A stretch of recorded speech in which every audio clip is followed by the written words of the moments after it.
My name is Margaret Mackall Smith Taylor, and I am the wife of the 12th President of the United States, Zachary Taylor. As First Lady of this great country, my life has taken a turn I never imagined. Although my husband was an admired war hero and I became a public figure through his election, I must confess that the position never excited me. But let me tell you my story, as I lived it between 1849 and 1850, in the midst of the tumultuous Washington. I was born in 1788 in Maryland, to a wealthy family deeply rooted in the Christian faith.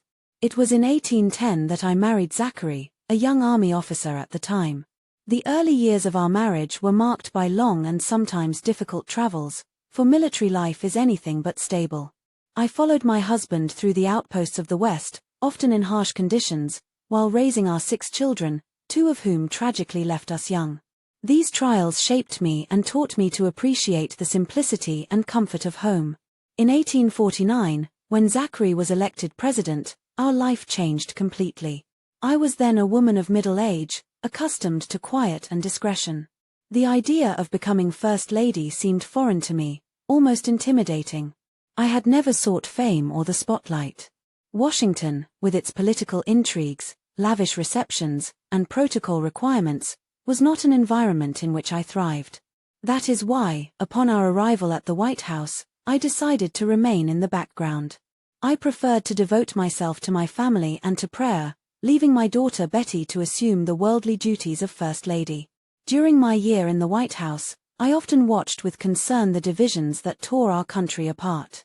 Zachary, though a career military man, was a man deeply committed to the union of the states. But the debates over slavery and territorial expansion made his task difficult.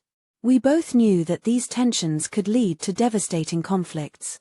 My husband fought to preserve national unity, but his term was abruptly cut short. On July 9, 1850, after only 16 months in office, Zachary died suddenly, leaving a huge void in my life. This loss was a great blow to me. After his death, I left the White House with a mixture of relief and sadness, returning to a more peaceful life, away from the tumult of politics.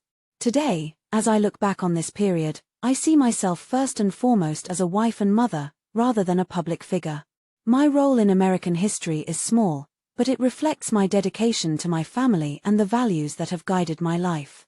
I may not have shone under the glare of Washington, but I stood by my husband through thick and thin, and that is how I want to be remembered.